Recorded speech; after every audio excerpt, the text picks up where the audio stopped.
The Assyrian War Machine, Part 2. In Part 1, we discussed a brief overview of the Assyrian military apparatus.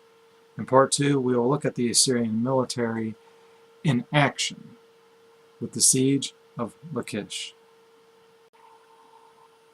Lachish, even though I've heard it pronounced as Lachish or Lachish, but we'll say Lachish.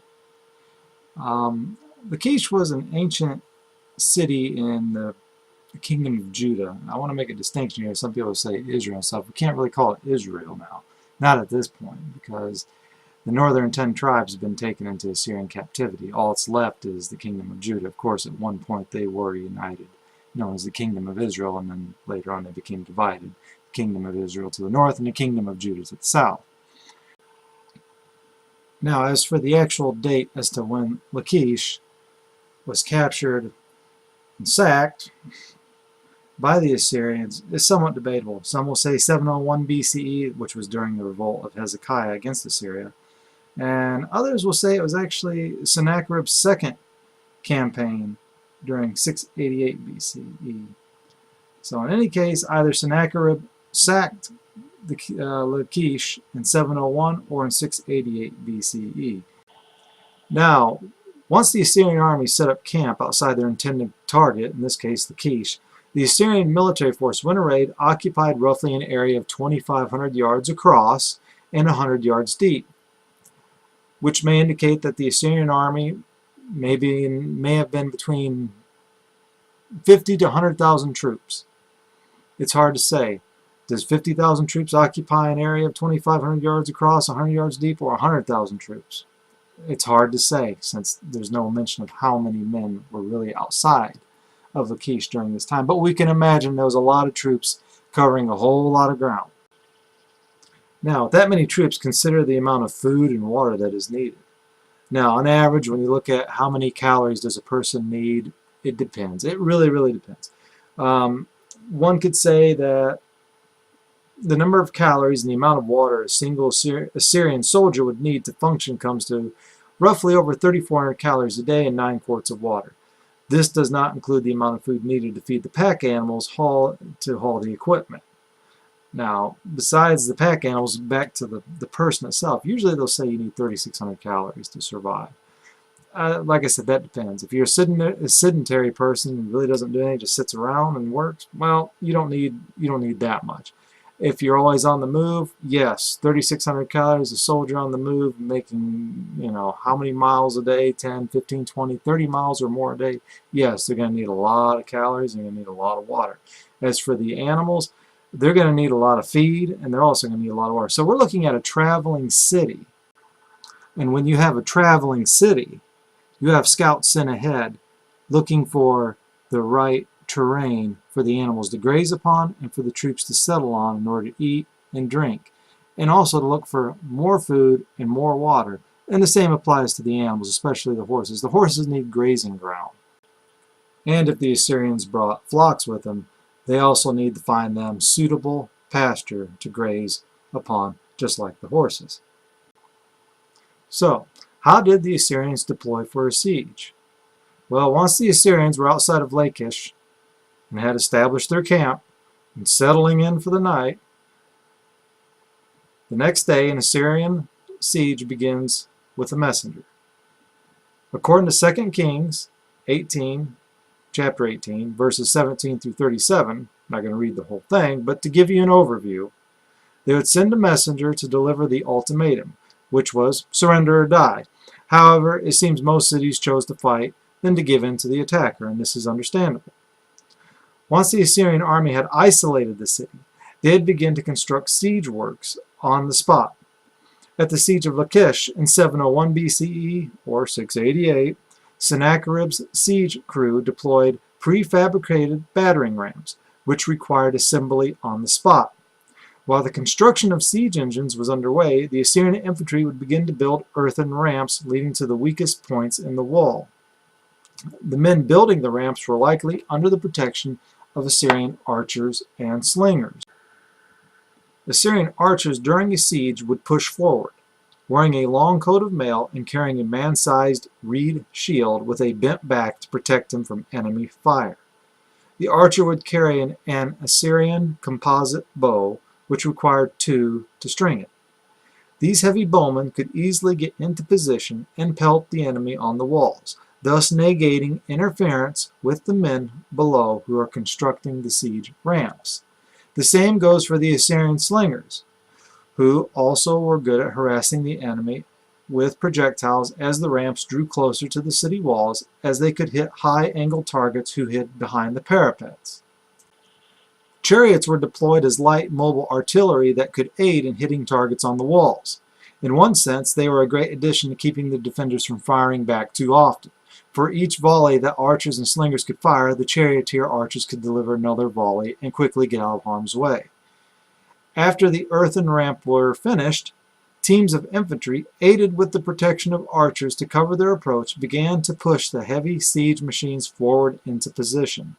One such siege engine that was very effective against enemy fortification was the Assyrian battering ram.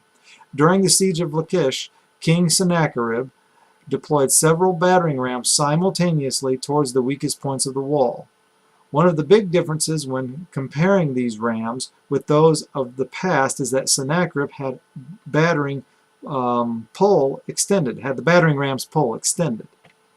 This allowed a greater degree of reach and leverage. When looking at the reliefs depicting the siege of Lachish, one will notice archers atop the device as it moves forward. There are two likely reasons for this. First, as the battering ram is moved forward, enemy along the wall could possibly throw an incendiary device, which could cause the ram to catch fire. Placing archers atop the vehicle allows them to pick off those wishing to set the ram ablaze.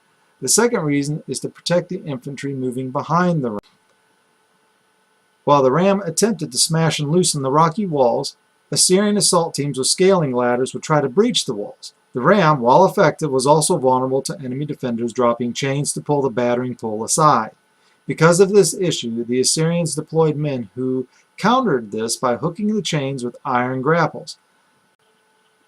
The prophet Joel in your Bible gives the description of the Assyrian wall scaling.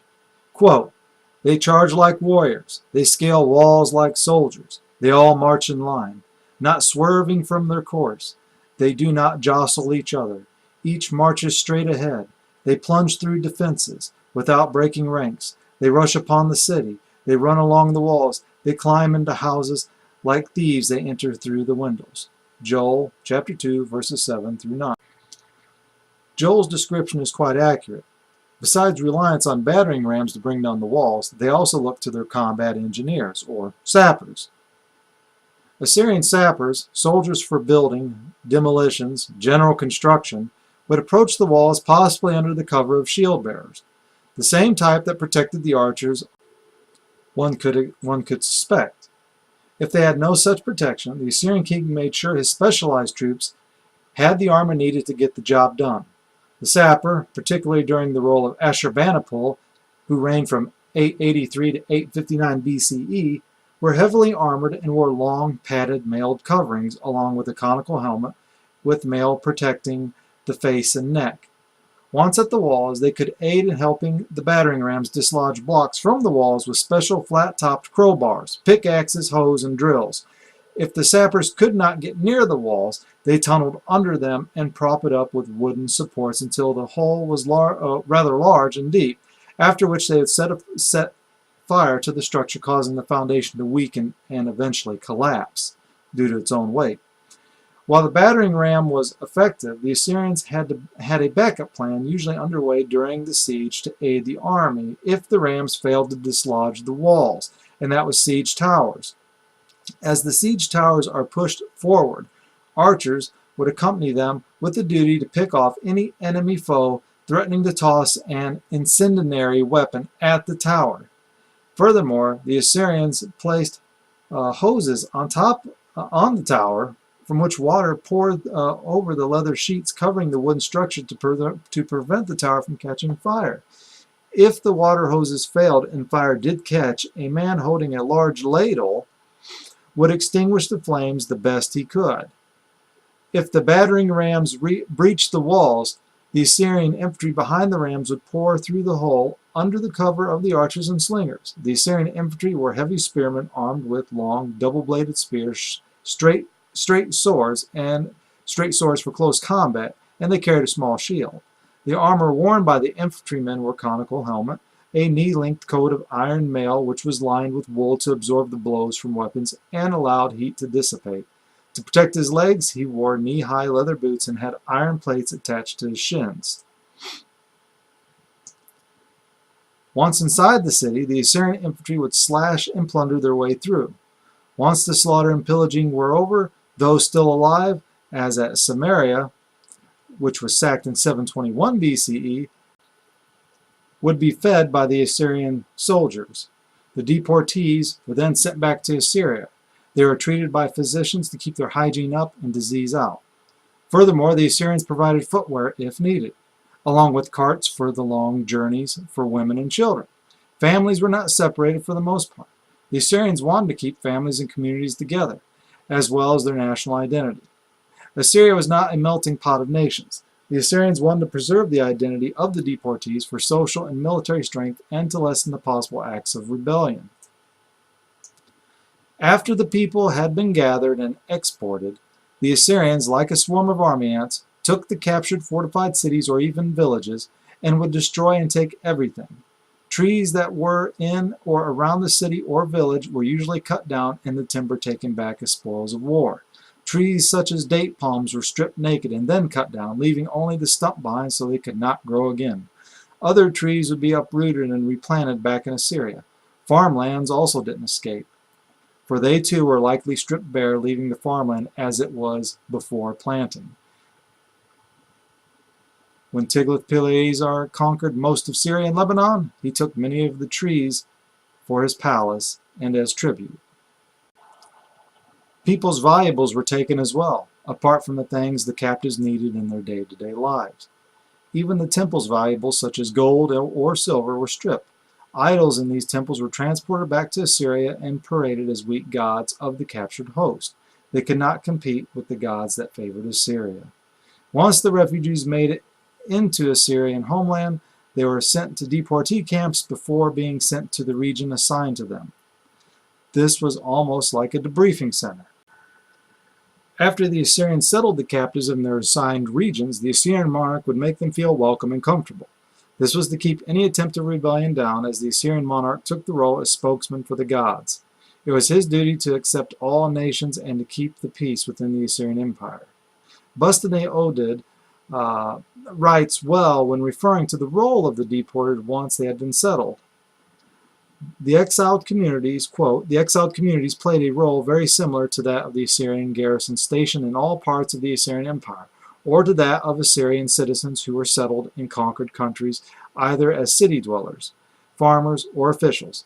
This explains the favorable treatment the deportees generally enjoyed, and the great concern shown by the Assyrian rulers for their welfare, end quote.